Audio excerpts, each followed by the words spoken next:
And it seems to me like there's a lot of disruption going on in terms of retail, consumer brands, and the relationship with the consumer and these brands and services. So let me start with a show of hands. How many of you have used one of these women's companies? Okay. How many of you have used two? I have. How many have used all three? Oh my gosh, we've got a passionate consumer in the front row right there.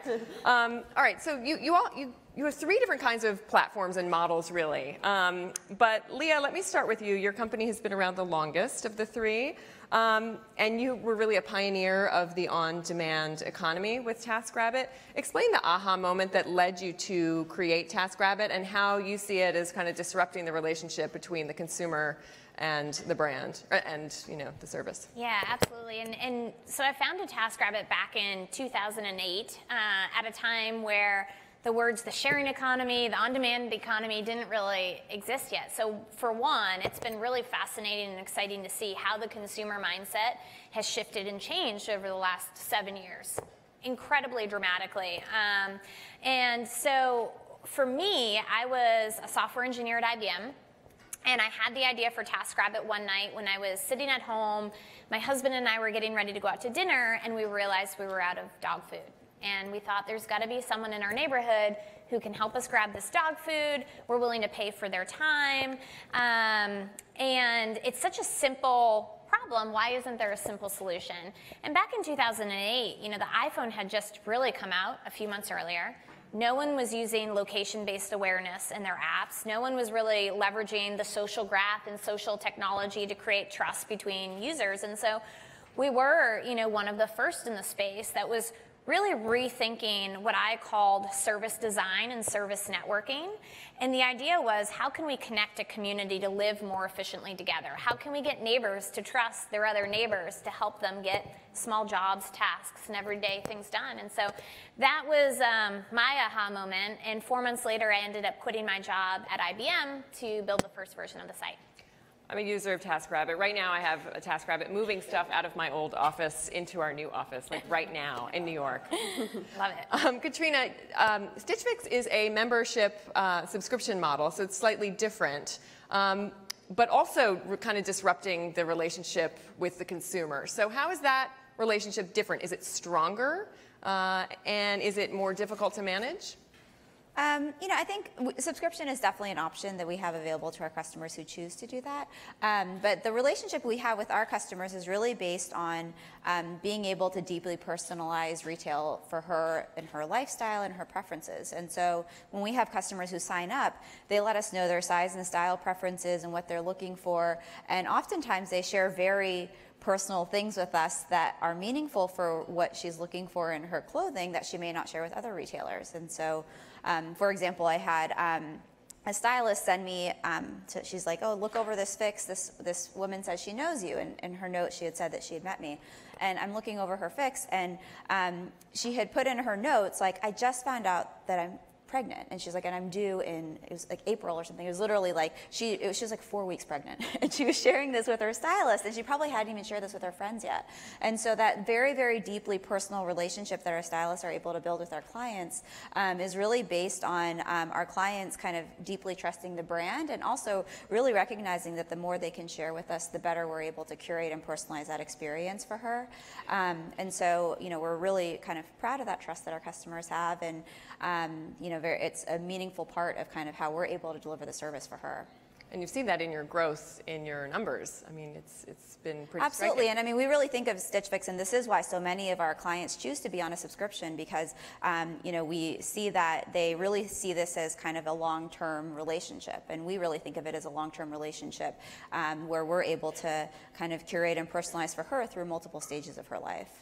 Brit, your company is slightly different in that it's really a content and media company. Mm-hmm. But how is Brit & Co. kind of disrupting that relationship with the consumer in terms of the consumer and her content brand? Yeah, I think the big aha moment for me with Brit & Co. is when I left a career at Google and Apple in 2011, and Pinterest had just launched. And the top category every woman was pinning was DIY and cooking and crafts. And it was crazy because they were all millennials, and I'm a millennial. And all of my girlfriends, when I asked them, like, do you like to do like stuff on your own, make stuff? And they were like, no, I'm totally not creative. Yeah, like that was their pin board I was looking at the day before. So I was like, this doesn't add up. Like, why are these women aspiring to be creative, but they like aren't actually doing it and don't believe they're creative in real life? And that was the impetus for Brit & Co. And it's a media company and content company because I felt like women really wanted to come somewhere and get inspired in a place similar to Pinterest that actually taught them all of those skills and gave them the content and the tutorials and the ideas in one platform. So it's now evolved to have a commerce offering where we offer online classes and courses ranging from coding to calligraphy, and an ability for women to sell the things they're making back with our audience as well. So it's disruptive in many ways, I guess. One of the things I think that's so different between this current wave of consumer companies and maybe even definitely 10 years ago, but even 5 years ago, is the tremendous amount of information you can get from data and what you learn using data from your consumers and how that can, really be efficient for your business and also give you insights you wouldn't otherwise have. So Brit, what is an example of the way you use data? So I think the way that the media industry is changing right now, because we all have distributed audiences on all these different platforms. We just launched a Snapchat Discover channel this last week. We have our Pinterest audience. We reach almost half of all of Pinterest monthly users with Brit & Co. content, which adds up to be a really sizable number. We treat our data on all these platforms totally differently. A Snapchat user is a totally different user than a Pinterest user, than a woman who comes directly to the site on Brit & Co. And we create now content specifically for them. So we've developed our editorial team into what we call squads, to take a Taylor Swift word. And there's the Pinterest squad, the Snapchat squad, the Brit & Co. squad, the Facebook squad, and they're creating content just for those platforms. And that has actually helped us create even deeper engagement and reach because of the way we're doing that.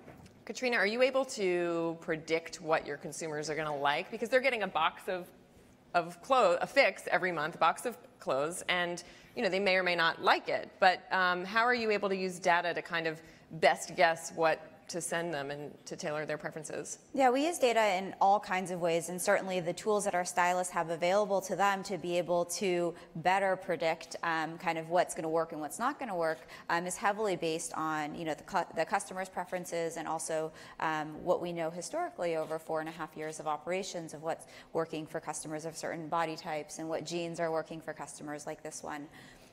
We kind of make a big I love the personalization angle and being able to personalize for multiple audiences, and we really do think, for us, we think a lot about data, but maybe not in the traditional big data way that we're hearing everywhere. And so if big data is kind of boiling the whole ocean, and my example is there's a paper from Yahoo that's they can predict with 60% probability that a user is a female. And for us, we call it small data, but we just ask, are you a female? And, I love it. So low tech. Very low tech. But we've actually found that small data is so effective because it's very, very strong signal, very good data. So when a client is signing up and letting us know what she's looking for, what she likes, what she doesn't like, that's so much more useful to us than knowing that somebody browsed and clicked on a red dress but didn't buy it. It's just incredibly powerful data. And for us, actually a recent thing is we used to kind of try to guess based on what a customer said about her fix or what her feedback was. We used to try to guess, is this client likely to churn or not? And now we actually added a question to our checkout profile or a checkout survey to say, are you excited for your next fix? And just that simple yes or no is actually really a strong signal to us of how happy is this customer? How satisfied is this customer? And it's a much stronger signal than kind of mining the data that we used to do, and even then we were mining what we call small data. But for me, actually, I've really, I think we've been really excited about the opportunity of using small data and leveraging that very close customer relationship that we have to be able to kind of get better data and more actionable data from our customers so that we can improve her experience. And where are your customers geographically? Are they mostly on the coasts? Are they everywhere? And do they have different preferences based on their geographic region? What's something that's in fashion in one area and not in another? That's a good question. We actually it's on our, I think it's on our tech blog somewhere, but they're interesting, like color stories, for example. Like the South is definitely a lot more colorful than the North, for example. Like in Minnesota, the most popular color was gray, which my parents live in Minnesota, and my mom wears a lot of gray. But we definitely see some preferences. But to be honest, like our customers are really all over the country, and I actually think one of the most interesting I think learnings for me is how broad the appeal of Stitch Fix has been. And I think when we look at kind of what ties a lot of Stitch Fix customers together, this busy womanness is something that we see, of like whether it's a woman who has 4 kids and works from her home, or a woman who's juggling 2 jobs. Like this idea of being a very busy woman is very universal across the country, and that feeling I think feels the same whether you're kind of a different demographic in the South versus in the North, or on the West and the East, or on the coast or not on the coast. So I think I've been more surprised by how much commonality there is, I think, across the country than the differences that we see. And Leah, what does data tell you? Well, we use data in a lot of different ways, and particularly because we are a marketplace business, we have 2 sides to really think a lot about. We have the consumers on the demand side, and then we have the taskers on the supply side. On the consumer side, we're looking at what might be the first task a consumer posts and how that might influence what they post in future jobs. We think a lot about life stages. If a consumer is getting married or changing jobs or having a baby, they might utilize and have different needs from the site at different points in their life. On the tasker side, we use data a lot as well to just help them optimize stacking their day, giving them indication of, if you turned yourself on duty, nights, weekends, these times, in these categories, there might be more jobs for you. And so it's really about matchmaking and understanding how you can get both sides of the marketplace to meet up in the middle. We're going to open it up for questions in just a minute, but I want to ask you guys this other thing that I've noticed. I have this theory that it's never been a better time to be an actual consumer. So sitting in my chair, I subscribe to Blue Apron, I use TaskRabbit, I mean, there's Stitch Fix, there's all this stuff. Ship or Postmates, I can have my laundry done by Washio. I just got a pitch last week for something called Thirsty, the discovery to delivery platform that allows you to stock up on last-minute wine, beer, and spirits in under an hour. Do we really need all this? Does all this really need to be available to us? I mean, really, it's sort of like a bigger philosophical question, but it's because it's possible, we can do it, but is there some kind of consumer froth out here with some of these? I don't know. I think my company is the inverse of this because it's all about doing it yourself. So we're like anti-outsource. I mean, I outsource. We're like pro outsourcing things you don't want to do, but the whole goal is like you should take an hour for yourself to just like do something creative. It's the holiday season. People are really excited right now about making cookies and sending their cards and wrapping presents, and I think people feel really good about that. We've done a lot of studies recently with different neuroscientists and academic institutions like Stanford that literally tell us creativity and creative projects have the same effect on your brain as meditation. So it de-stresses you, it relaxes you, and I would think that people would want to be doing those things, and hopefully that means that we have a long, lengthy business ahead of us because the outsourced economy will continue to grow. Yeah, I mean, I think when I think about this trend, I think about way back when we started in 2008 and things like when Twitter first emerged. And, you can put a question out to Twitter and within seconds have hundreds and hundreds of responses and feedback. And I think that kind of started the consumer mindset shift around expectation and the need for everything to be on demand. And technology has just gotten to a place where that's possible. And for me, I like to think that we're living much more efficiently. We're getting more done in our day. We're juggling families and children and work and life and everything all at once. So I think having, all of these products and services and apps is helpful. At least it is to me.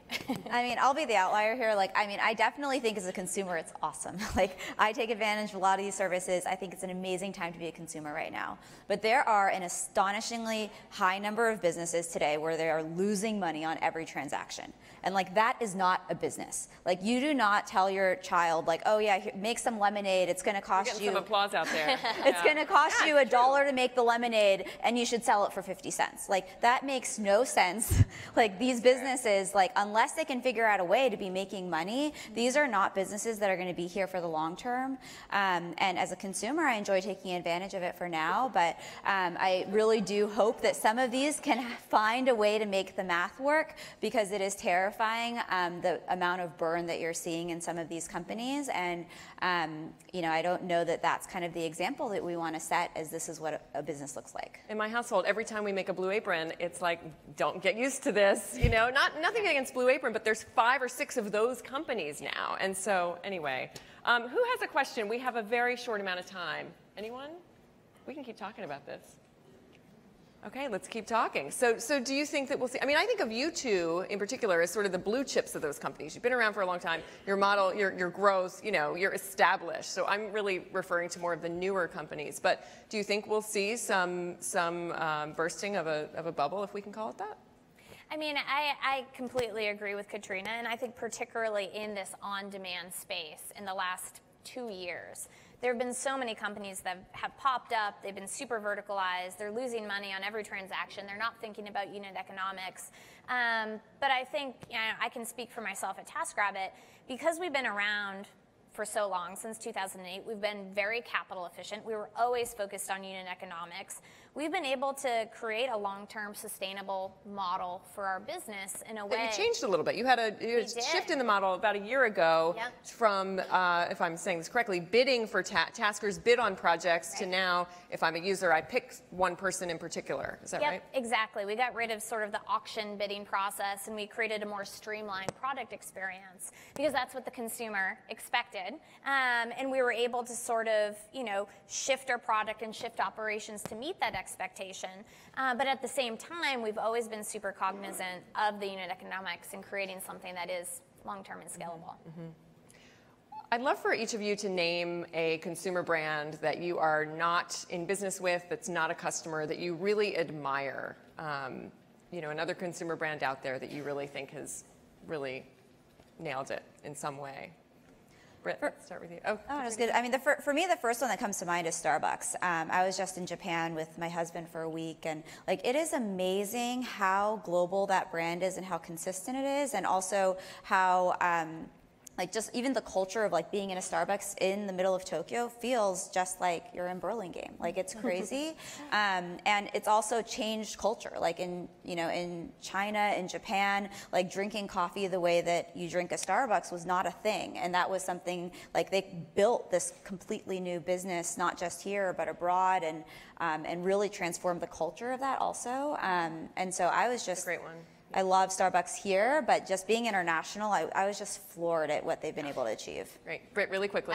Disney started, it's over 100-year-old company, named after a person, and is now in multiple areas of business, globally known, and matters to kids and adults alike. Great. Leah, you'll get the last word, the last brand. Yeah, Virgin America. We were just talking this morning about booking a flight to DC, and I was like, I'll pay $100 more to fly on Virgin versus United. End of story.